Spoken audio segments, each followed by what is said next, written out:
नमस्कार विद्यार्थी मित्रों, स्वागत है आप सभी का हिंदी गुजराती ऐसे में। आज हम लिखेंगे सशस्त्र बल में महिलाओं की बढ़ती भागीदारी पर हिंदी निबंध। तो चलिए लिखते हैं। सांख्य दर्शन के अनुसार नारी प्रकृति का स्वरूप है, अतः स्त्री ईश्वर की सर्वश्रेष्ठ कृति है। माता, बहन, पत्नी और पुत्री की भूमिका में वह जहाँ 21 कुलों का उद्धार करती है, वहीं शक्ति के रूप में वह असुरों का संहार भी करती है। भारत का इतिहास नारी की त्याग तपस्या की गाथाओं से भरा हुआ है।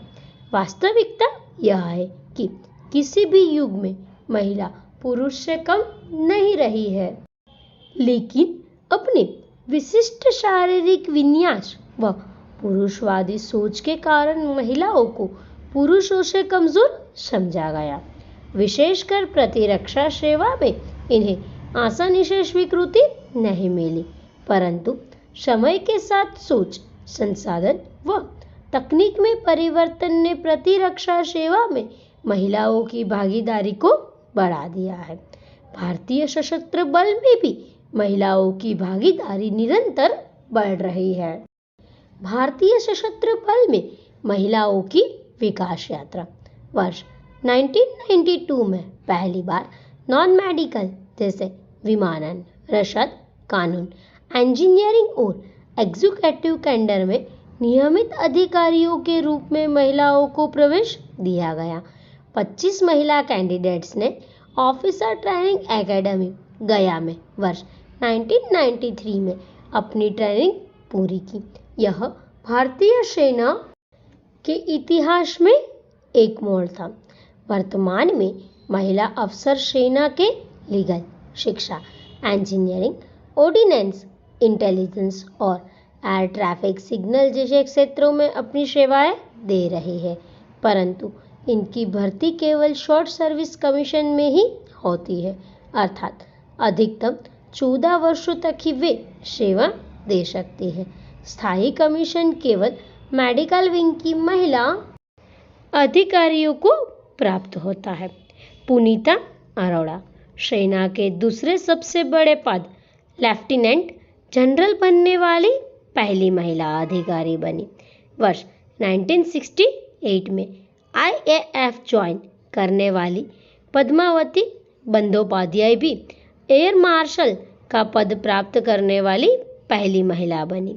सेना के 7 महिला अफसरों ने वर्ष 2005 और 2012 में दुनिया की सबसे ऊंची चोटी माउंट एवरेस्ट 18,848 मीटर पर सफलतापूर्वक तिरंगा लहराया।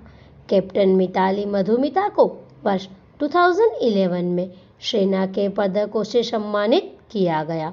वह इन पदकों को प्राप्त करने वाली पहली महिला अफसर है। भारतीय सेना में महिलाओं की वर्तमान स्थिति। महिलाओं ने निरंतर भारतीय सेना में अपना योगदान दिया है तथा वर्तमान में महिलाओं की भूमिका और अधिक बढ़ गई है। अब भारतीय वायुसेना में महिला फाइटर पायलटों की नियुक्ति होनी शुरू हो गई है। वर्ष 2016 में 3 महिलाओं भावना कंठ, मोहना सिंह और अवनी चतुर्वेदी को फाइटर पायलट के रूप में तैनात किया गया। इनकी नियुक्ति पायलट प्रोजेक्ट के रूप में हुई थी।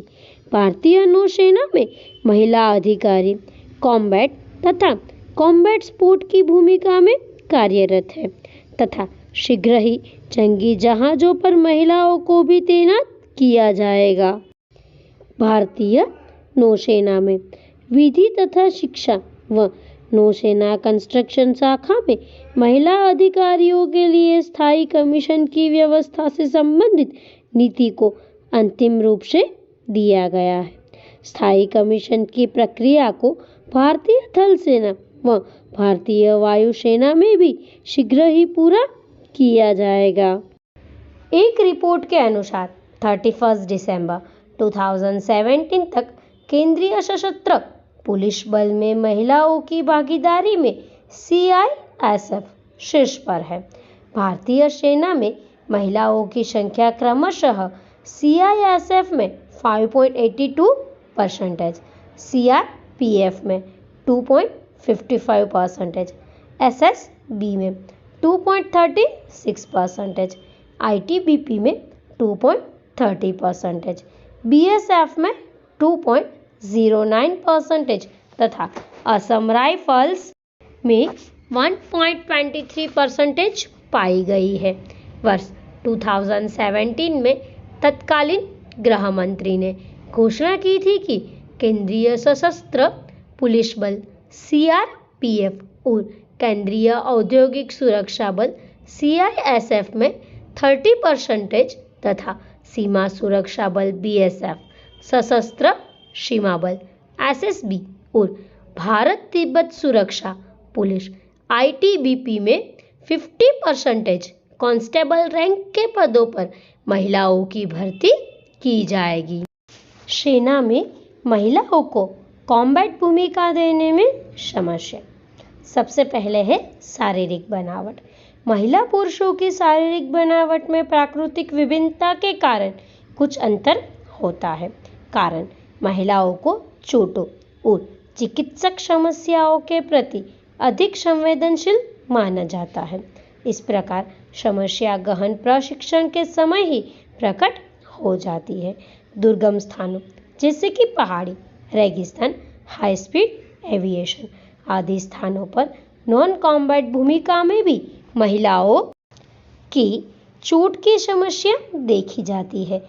लड़ाकू क्षेत्र में मासिक धर्म, गर्भावस्था की प्राकृतिक प्रक्रियाएं आदि महिलाओं को कमजोर बना देती है। अब देखते हैं सामाजिक और मनोवैज्ञानिक समस्याएं। महिलाएं अपने बच्चे व परिवार से भावनात्मक रूप से जुड़ी होती है, जिस कारण वे लंबे समय तक इनसे दूर नहीं रह सकती है। यदि दूर रहे तो इन्हें मानसिक तनाव अधिक हो सकता है। इसके अतिरिक्त सेना में पुरुषों के मुकाबले महिलाओं की संख्या काफी कम है, जिससे उन्हें अकेलेपन का अनुभव होता है। साथ ही कई बार सेना में यौन शोषण के भी मामले सामने आते रहते हैं, जिससे महिलाओं के शारीरिक और मानसिक स्वास्थ्य पर प्रतिकूल प्रभाव पड़ता है। अब देखते हैं सांस्कृतिक। समाज में सांस्कृतिक बाधाओं को भी सेना में महिलाओं को कॉम्बैट भूमिका देने में एक समस्या माना जाता है। विशेषकर भारत जैसे देशों में पुरुषवादी सोच, दुर्गम स्थान पर तैनात करने के परिणाम का अंदाजा लगाना आदि यहाँ की सांस्कृतिक बाधाएं हैं। युद्ध में मारे गए शहीद जब ताबूत में वापस आते हैं तो हमारा देश इसे देखने के लिए तैयार नहीं होता है। फिर महिला शहीद को देखना और ज्यादा दर्दनाक हो सकता है। कॉम्बैट रोल में महिलाओं की भूमिका के पक्ष में तर्क। यह कहना कि भारतीय सेना में महिला लड़ाकू भूमिका के लिए सक्षम नहीं हो सकती, अर्थात उन्हें कॉम्बैट रोल नहीं देना चाहिए, यह संकीर्ण मानसिकता को अभिव्यक्त करता है। महिलाओं को युद्ध की भूमिका की अनुमति देना लैंगिक समानता की दिशा में एक महत्वपूर्ण कदम होगा। इससे महिलाओं को उनकी उचित स्थिति और अधिकार की प्राप्ति होगी, जिससे अंततः सामाजिक पदानुक्रम में उनकी स्थिति मजबूत होगी। महिलाओं को आवश्यक प्रशिक्षण और समुचित वातावरण उपलब्ध कराकर इस योग्य बनाया जा सकता है। युद्ध केवल शारीरिक शक्ति से संबंधित नहीं है, वैसे भी शक्ति के मापदंड पर महिला पुरुष से कम नहीं है।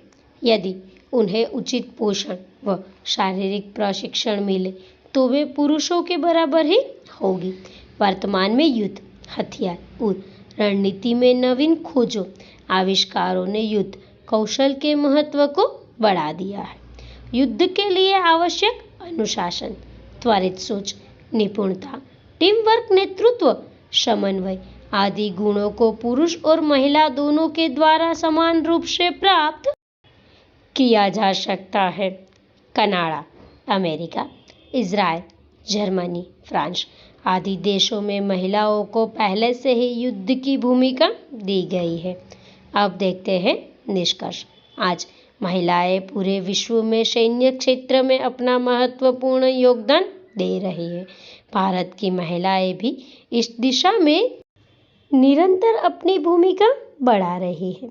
यद्यपि भारत में अभी महिलाओं को लड़ाकू भूमिकाओं में शामिल नहीं किया गया है, लेकिन भारत इस दिशा में तेजी से कदम बढ़ा रहा है और साथ ही इसके लिए लैंगिक भेदभाव वाली सोच को हमें बदलने की जरूरत है तथा महिला लड़ाकू के स्वास्थ्य मुद्दों के अतिरिक्त सामाजिक, आर्थिक और सांस्कृतिक मुद्दों पर गहन विचार विमर्श करने की आवश्यकता है, जिसमें सरकार के विभिन्न मंत्रालय जैसे स्वास्थ्य, महिला एवं बाल विकास, मानव संसाधन विकास मंत्रालय, रक्षा मंत्रालय आदि व नागरिक समाज को शामिल किया जाना चाहिए।